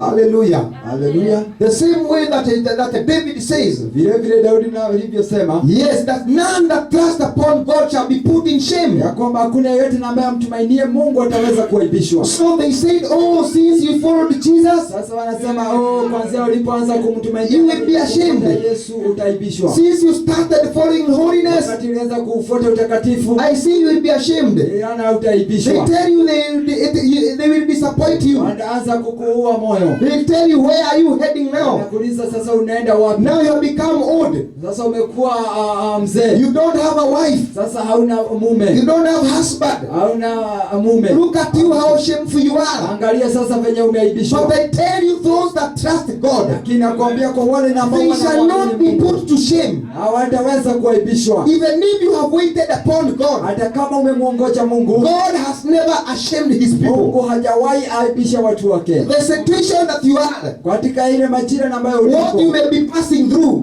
kwa kile ambacho unaweza kuwa I unatembelea, tell you, we shall not be put to shame. nakwambia kwamba hautaweza kuwekwa katika We shall aibu. not be put to shame Hautawekwa katika aibu. because we know who we trust. Kwa sababu tunajua yule na ambaye We tunamwamini. know our God. Tunajua Mungu wetu. We know who we trust upon. Tunajua yule na ambaye tunaamini. Praise the name of the Lord Bwana Jesus. Yesu asifiwe. So nobody should disappoint you. Kwa hivyo mtu yeyote asije akakufa. Let us read in the book of Romans 10:11. Ni mawe wacha. Romans 10:11. Romans 10:11. Warumi 10:11. Romans 10:11. Warumi 10:11. That's when you know that it is not in vain to follow Jesus. Hapo ndipo utajua si. When you know the promises that we have, Wakati unajua ahadi na we shall not be ashamed. hautakuwa. Our children will not be ashamed. Watoto wetu hawataibishwa. David said, I have not seen the righteous one Daudi alisema sijaiona being mwenye haki. forsaken by God, Ameachwa ni Mungu. or permitting his children Anaacha watoto to wake go at street aende kwenye begging barabara for food. kutafuta chakula. Oh, give me food. Nilipe chakula. Give me 10 bob for food. Nipe shilingi 10 ya chakula. That is not our part. Hiyo sio njia yetu. That is not our children. Hawa sio watoto wetu. Our children will not be ashamed. Watoto wetu hawataibishwa. Our children will not lack. Watoto wetu We hawatakosa. will not be disappointed. Watoto wetu hawata. We know our rights. Tunajua haki We zetu. know our promises. Tunajua ahadi zetu. That is not our portion. Hiyo sio In the name of Jesus. katika jina la Yesu. Our portion is that we shall not be ashamed. Urithi wetu ni ya kwamba Our portion is that we shall not be disappointed. Urithi wetu ni ya kwamba hatutaangushwa. What are they trying to tell you? Ni nini wanajaribu kukuambia? That you are becoming disappointed. Ya kwamba umeanza We are not that. We are not of the people of to be disappointed. Sisi sio watu wa kukufa moyo. Yes. Hallelujah. We are people who prosper. Tuko watu ambao wananawiri. Romans 10:11. For the scripture saith, For the scripture says, whosoever believeth on him whosoever believe on him shall not be ashamed. shall not be ashamed. Hallelujah. For the scripture says, Kwa maana andiko la nena, kila amwaminie hata tahayarika. Yes.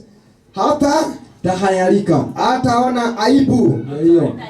Praise Jesus Christ. That for the scripture says that who trusts upon him, Neno linasema yeyote na ambaye amwaminie, he will not be ashamed. hata aibishwa. You will not be ashamed. Hautahaibishwa. Your youth, you shall not be ashamed. Katika ujana wako When hautahaibishwa. you choose to serve God in your teenage, Wakati umechagua kumtumikia Mungu katika ujana in wako, your youth, katika ujana in your wako, old age, katika uzee wako, you will not be ashamed. hautahaibishwa. You will not be disappointed. Hautaweza kukufa moyo. Many people have become disappointed.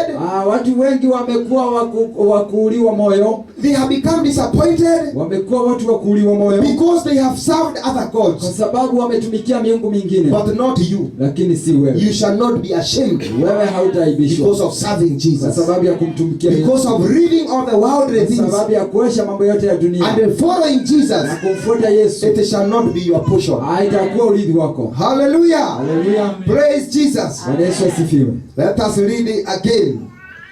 Romans 10:11. For the scripture says, whosoever believeth on him. For the scripture says, look at that. When you are at time to be discouraged, Wakati wa kufa moyo, when you feel like you are discouraged, wakati unasikia kama utakufa moyo, remember that scripture. unakumbuka hiyo neno. That for the scripture says Ya kwamba neno linasema that none of those who trust upon ya God kwamba hakuna wale ambao wamwamini will be disappointed. wataweza kufa moyo. None of them will be ashamed. Hakuna yote ambaye atakayeaibishwa. When you feel and when you hear the straight voices Wakati unasikia masauti discouraging you, zinajaribu kukuua moyo, your family discouraging you, familia yako inajaribu kukuua tell moyo, look at you now. ninakwambia jitazame You are sasa. wasting your life. Unapoteza maisha You are yako. wasting your time. Unapoteza wakati wako. Remember the scripture. Kumbuka hilo neno. None that believe on God Hakuna yote ambaye anamwamini shall be Mungu put in shame. ataweza kuaibishwa. After the darkness, Baada ya giza there will be the light. kutakuwa na nuru. After the valley, Baada ya mabonde you shall see the light of God. utaona mwangaza wa Mungu. Although you pass through the trials, Iwe unapita kwenye majaribu, the suffering, mashida, at the end of the thing, katika mwisho wa kila jambo you shall come utakuja kuona, to be glorified. utakuja kuona ukitukuzwa. You shall come to be glorified. Utakuja kutukuzwa. God shall take you from glory to glory, Mungu atakuinua kiwango na kiwango. because none of his people have become ashamed. Maana hakuna mtu wake anaibishwa. Even if you are very small like this, Huyu hata uko mdogo namna hii, like a mustard seed, he said, kama mbegu ndogo, that thou your beginning was very small, hata kama mwanzo wako ulikuwa mdogo, but your latter end, hata mwisho wako, your ending shall be great. mwisho wako utakuwa mkuu. You shall not be ashamed. Hautaaibishwa. You shall not be disappointed. Hautaweza kukufa moyo. In your end, Katika mwisho wako, your light shall come. mwangaza wako utakuja. Hallelujah. Haleluya. So let us overcome Kwa hivyo acheni by tukashinde all those scriptures and the promises. katika hizo maandiko yote. When the devil speaks, Wakati shetani ananena, remind him the promises of God. ukumbushe ahadi za Mungu. Remind him the scripture. Ukumbushe neno. When Jesus was tried, Wakati Yesu alikuwa anajaribiwa, he reminded the devil alimkumbusha that shetani it is ya written. kwamba It imeandikwa. is written. Imeandikwa. So when the devil speaks, Kwa hivyo wakati shetani ananena, you speak the word of God. wewe nena la Mungu. When he tried to discourage you, Wakati anajaribu kukufa remind him the promises of God. ukumbushe ahadi za Mungu. That the promise of God are forever. Ahadi za Mungu ni za And he umilele. said that none of those promises shall not fulfill. Anasema hakuna ahadi kama hizo, hakuna yenye haitakuja They kutimia. shall all be fulfilled. Zote zitatimiza. Hallelujah. Haleluya. Last one. Ya mwisho, Last one, but it is last one here. ahadi ya mwisho, lakini hapa tu, But there are many of them. lakini ni nyingi sana. No one shall snatch you. Hakuna yote ambaye atakaye kunyang'anya. John 10. John 10, there 28 to 30. You shall hear, no one shall snatch you out of God. Hakuna yote atakaye kuiba kutoka kwa Mungu. And that is the eternal promises that you have been promised by God. We have an eternal promise. You know what the meaning by the eternal promise is? That there are promises that people may promise, but they are not eternal. They do not live long. They do not last long. But the promises of God, they last for long. Lakini Hallelujah. ahadi za Bwana Forever. za umilele. Hallelujah. Haleluya. John 10:28. And I give unto you eternal life, And I give unto you eternal life, and they shall never perish. and they shall never perish. Neither shall any man Neither shall any man pluck them out of my hand. pluck them out of my hand. My Father, My Father. which gave them me, Mm. is greater than all, and no man is able to pluck them out of my Father's hand. Hallelujah. Nami nawapa uzima wa milele. The promises.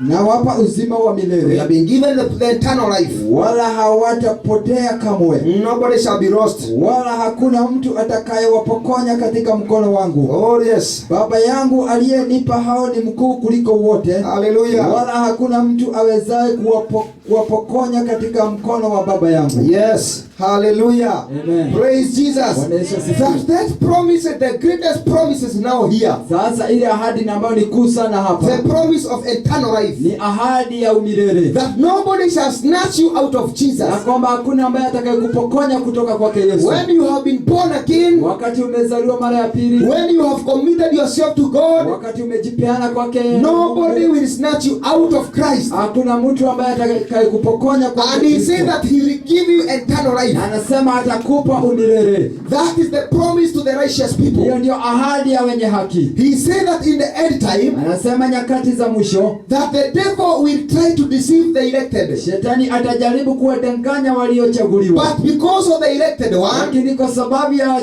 waliochaguliwa, nobody shall be deceived. hakuna yeyote ambaye They shall atakayedanganywa. not be deceived. Hawatadanganyika, They shall not get lost. hawatapotea. And Jesus said Na Yesu akasema, that all those that you have given me, wale wote na ambao umenipa mimi, apart from those that were to get lost, wacha wale na ambao walikuwa wakupotea, all those that you have given me, wale na ambao tu umenipa, I have preserved them. nimeweza kuwaweka. They have been preserved. Wameweza kuwekwa, They have not been lost. hawajapotea, They have not perished. hawajapotea. Hallelujah. Hallelujah. That all those that are given to Christ, Kwamba wale wote wamepeana kwa Kristo they shall reach to heaven. watafika mbinguni. Praise Jesus Christ. Bwana Yesu asifiwe. That is the eternal promises of God. Hiyo ndio ahadi ya umilele wa That Mungu.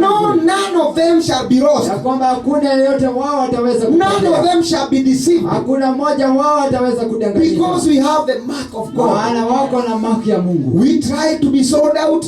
Tulijaribu kuwa watu watashushwi Like this person Joseph. kama huyu mtu Joseph He tried to be sold out. alijaribu kuuzwa, But Joseph had the mark of God. lakini Joseph alikuwa na maki. Where he went, he ruled. Mahali alienda akatawala. He was sold like a slave. Alikuwa ameuzwa kama mtumwa. But God turned out that slaveness to be a ruler. Lakini Mungu akaweza kufanya huyo mtumwa kuwa mtu wa kutawala. From the slave to be a ruler. Kutoka mtumwa anakuwa mtu wa kutawala. From a slave to become a king. Kutoka mtumwa anakuwa mfalme. He was an outcast. Alikuwa amelaniwa, But he became a blessing. lakini akakuwa baraka Because of the mark of kwa God. sababu ya ishara ya Mungu. They tried to sell him. Walijaribu kumuuza, But the mark of God was upon him. lakini ishara ya Mungu ilikuwa juu He yake. was not lost. Hakupotea, He was not lost. hakupotea, He did not die. hakukufa. He fulfilled the promises of God. Alitimiza ahadi za Mungu. That is so to the children of God. Hivyo ndivyo inafanyika kwa No watoto matter wa how Mungu. people try to torture you, Haijalishi vile ambavyo watu watakavyokutesa, they try to sell you. wanajaribu kukuuza, Because of the mark of God in you, kwa sababu ya ishara ya Mungu kwako, they will not prevail. hawataweza kushinda. None of the people of God shall be lost. Hakuna mtu wa Mungu ataweza kupotea. The God has promised them the eternal life. Mungu ameahidi umilele wao. They have the promise of eternal life. Wako na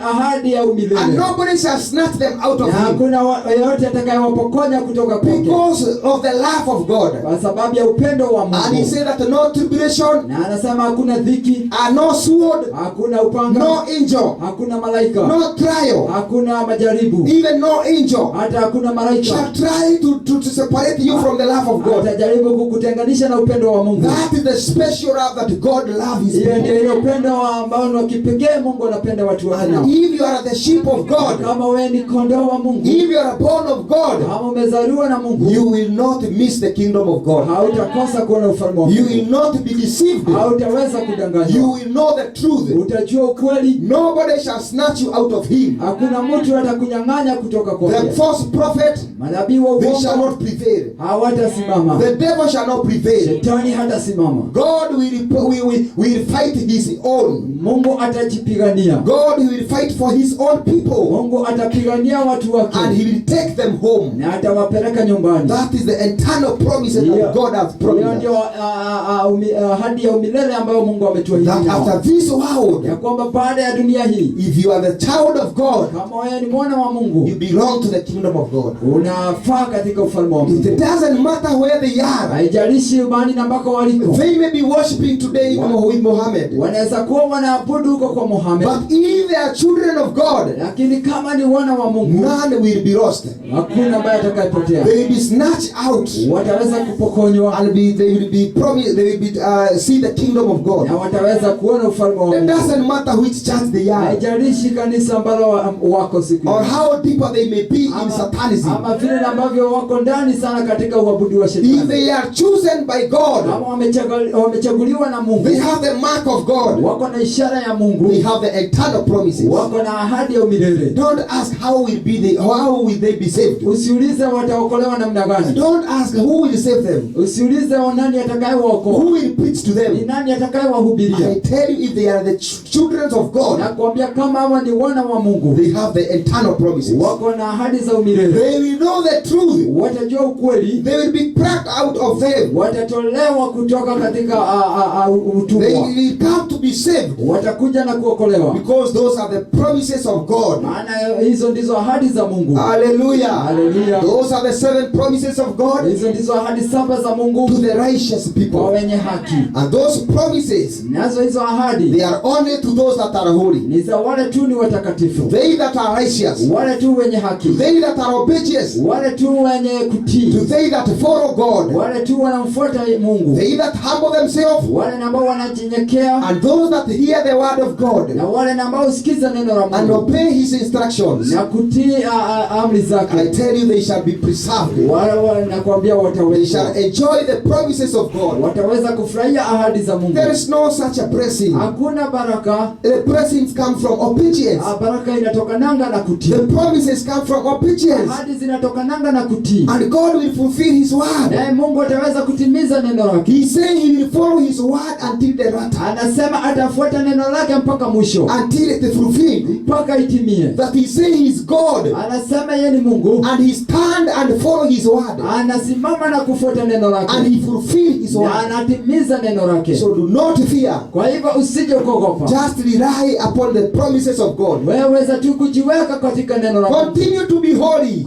Endelea kuwa mtakatifu, Continue to be righteous. endelea kuwa mwenye haki, Continue to obey God. endelea kumtii Mungu, And the promises of God shall fulfill in your life. nazo ahadi za Mungu zitatimia You kwako. shall not be ashamed. Hautaweza kuaibishwa, You and your children. wewe na watoto wako, You and your people. wewe na watu wako. The promises of God shall be upon you. Ahadi za Bwana zitakuwa juu yako. Hallelujah. Hallelujah. It shall be well with you Itakuwa sawa na wewe because of the promises of Almighty kwa God. sababu ya ahadi za Mungu mkuu. Praise Jesus Christ. Bwana Yesu asifiwe. Now you know who you are. Sasa umejua wewe ni The nani, power that you have. nguvu na ambazo uko nazo, The rights that you have. ile haki na ambazo The uko authority nazo, that you have. mamlaka na ambayo uko nayo. Let nobody trouble Acha you. mtu yote You are a asikusumbue. child of God. Wewe ni mtoto wa Mungu, A child of the King.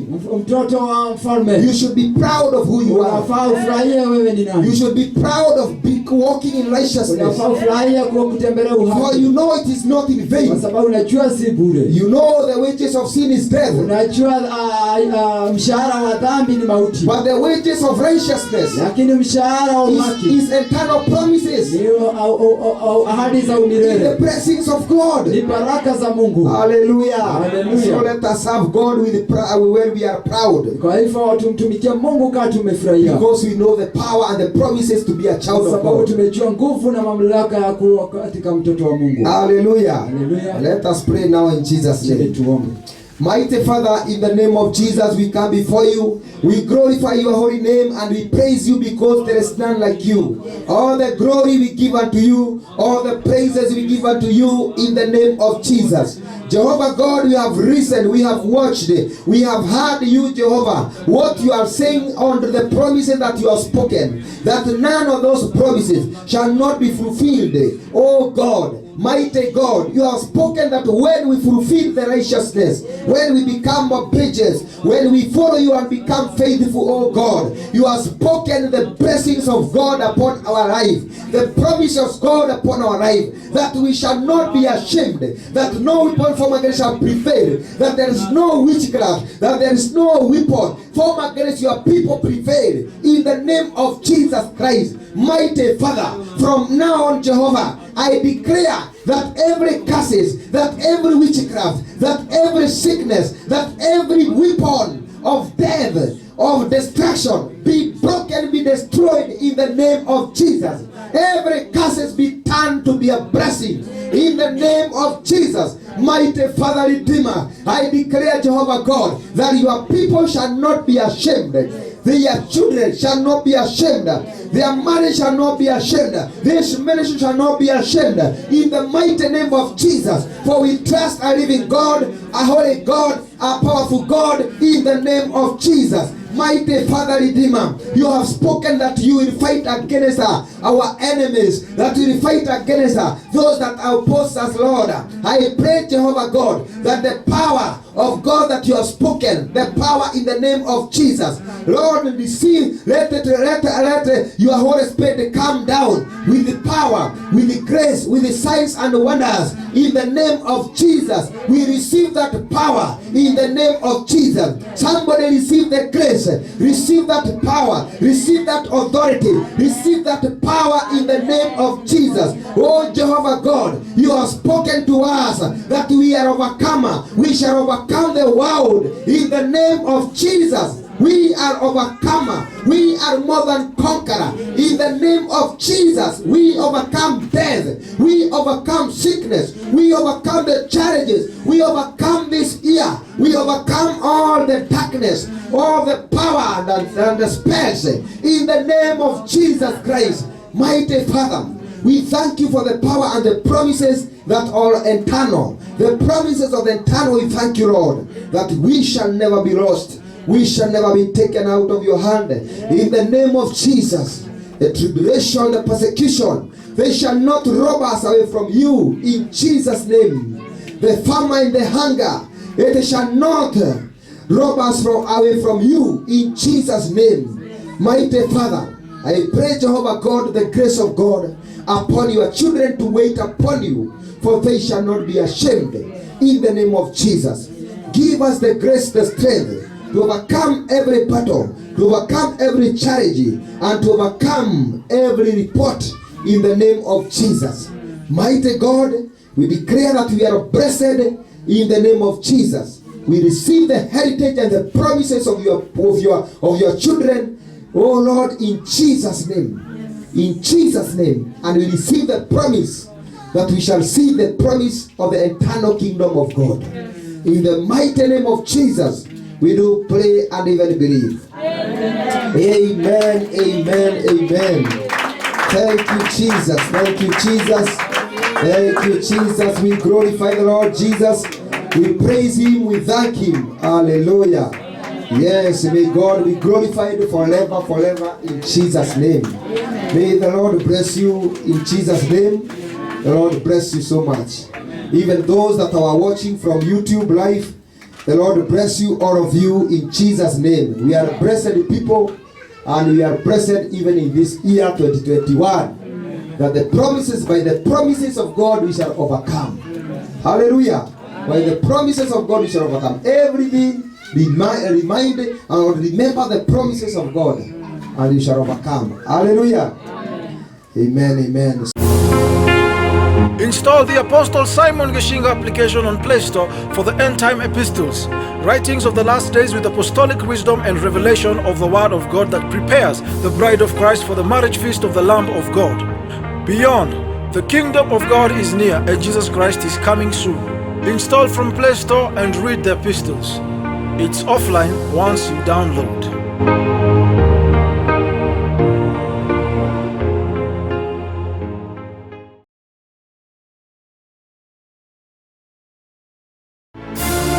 Watch and subscribe to the Message of the Hour with Apostle Simon Geshinga on YouTube channel as Watchman Peter ATV official channel. Watch and follow the deep revelations of the last days church and the wisdom teachings that prepare the bride of Christ for the marriage feast of the Lamb of God in complete holiness and righteousness. The end-time trumpet voice preparing the church for the kingdom of God is near. Beyond, the Messiah is coming soon.